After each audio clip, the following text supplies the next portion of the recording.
दोस्तों Tokyo Olympics में javelin throw का मुकाबला इख्तिताम पजीर हुआ। पाकिस्तान के मायानाज अरशद नदीम इस कंपटीशन में मेडल तो नहीं जीत सके। भारत के नीरज चोपड़ा ने गोल्ड मेडल जीत लिया, लेकिन अरशद नदीम ने पाकिस्तानी अवाम के दिल जीत लिए। अरशद नदीम ने वो कर दिखाया जो बड़े बड़े पैसे लेने वाले, बड़ी बड़ी तनख्वाहें लेने वाले, बड़े बड़े सेंट्रल कॉन्ट्रैक्ट लेने वाले खिलाड़ी ना कर सके। जेवलिन थ्रो जो पाकिस्तान में बहुत सारे लोग नहीं जानते, इस खेल को पसंद नहीं किया जाता या देखा नहीं जाता, लेकिन इसके बावजूद अगर देखा जाए तो अरशद नदीम ने पूरी कौम को टीवी के सामने खड़ा किया ताकि आप भी देखें कि क्रिकेट, हॉकी के अलावा और भी गेम्स हैं। लिहाजा जेवलिन थ्रो का मुकाबला टोक्यो ओलंपिक्स में हुआ, जहां पर पाकिस्तान के मायानाज खिलाड़ी और अपनी मदद आपके तहत यहां तक पहुंचने वाले अरशद नदीम ने बाकायदा क्वालिफाई किया और वो टोक्यो ओलंपिक्स तक पहुंचे। उन्होंने मुकाबला बहुत ही जबरदस्त अंदाज में किया। 12 खिलाड़ी थे जिन्होंने फाइनल के लिए क्वालिफाई किया। उसके बाद टॉप 8 जो है ना, उसमें भी अरशद ने जो है ना वो पहुंच गए। फिर उसके बाद 4 में पहुंचे, लेकिन आखिरी थ्रो में उनका जो है ना वो पांव आ गया लाइन पे और उनको वो फाउल हो गया, जिसकी वजह से वो मुकाबले में मेडल्स की दौड़ से बाहर हो गए।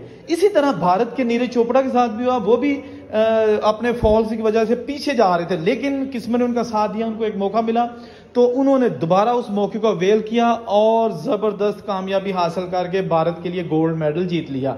भारत में इस वक्त जश्न का समा होगा, इसलिए कि ऑफ कोर्स जिस भी मुल्क में ये गोल्ड मेडल जाते हैं और स्पेशली जब पाकिस्तान या भारत के आपस में रवायती हरीफ हो, फिर तो उसकी खुशी भी अलग होती है। लेकिन यहाँ बात करेंगे अरशद नदीम की, जिसके घर वाले पूरा दिन कल रात से कुरान पाक की तिलावत कर रहे थे। पूरी कौम सजदा मसजूद होकर दुआएं कर रही थी कि पाकिस्तान को खुशी मिले, मेडल मिले। ओलंपिक्स में पाकिस्तान ने 92 के बाद कोई मेडल नहीं जीता, लेकिन इस बार अगर उसकी चांसेस बने थे, उसके मौके बने थे, लेकिन किस्मत को यही मंजूर था कि अरशद नदीम मेडल की दौड़ से बाहर हो गए। लेकिन मुकाबला उन्होंने किया आखिर तक। जबरदस्त किस्म का ये ओलंपिक्स गेम का इख्तिताम हो गया पाकिस्तान के लिए, क्योंकि पाकिस्तान की आखिरी उम्मीद मेडल्स के लिए जो थी वो अरशद नदीम थे।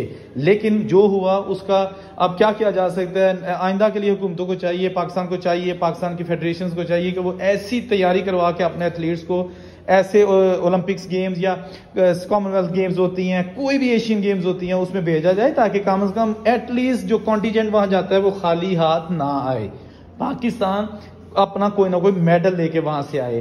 अभी आप मुनासब देखे हैं, बहुत से लोग जज्बाती हो गए थे। क्रिकेट की तरह इस जेवलिन थ्रो के मुकाबलों को देखा गया है। जगह जगह लोग जो है ना वो टीवी स्क्रीन के सामने बैठे नजर आए। लोगों ने इस मुकाबले को खूब एंजॉय किया। जगह जगह जो है ना लोगों ने दुआएं की। कई दिन से जो है ना इस मुकाबले का इंतजार था। लोगों की ख्वाहिश थी कि जल्द अज जल्द अरशद नदीम को वो स्क्रीन पर देखें। अरशद नदीम के साथ जो वहां पे मौजूद और एथलीट्स और अमला क्या हुआ था, उन्होंने भी बहुत कोशिश की कि खाली हाथ जाने के बजाय कम से कम एक मेडल लेके पाकिस्तान जाया जाए, मुरझाई हुई कौम के चेहरे पे खुशी लाने की कोशिश की जाए। लेकिन ऐसा नहीं हो सका। ताहम अरशद नदीम ने मेडल तो नहीं जीता, लेकिन उसने इस कौम के अवाम के दिल जीत लिए, क्योंकि जिस तरह की हमारी सहूलियात हैं, जिस तरह के हमारे फंड्स हैं, जिस तरह के हमारे इंफ्रास्ट्रक्चर है, उसमें इस तरह का खिलाड़ी आगे निकलना और पूरी दुनिया जब देख रही हो तो उसमें पाकिस्तान पुकारा जा रहा हो, पाकिस्तान के अरशद नदीम का नाम आ रहा, तो वो बेसिकली इस कौम की फतह है।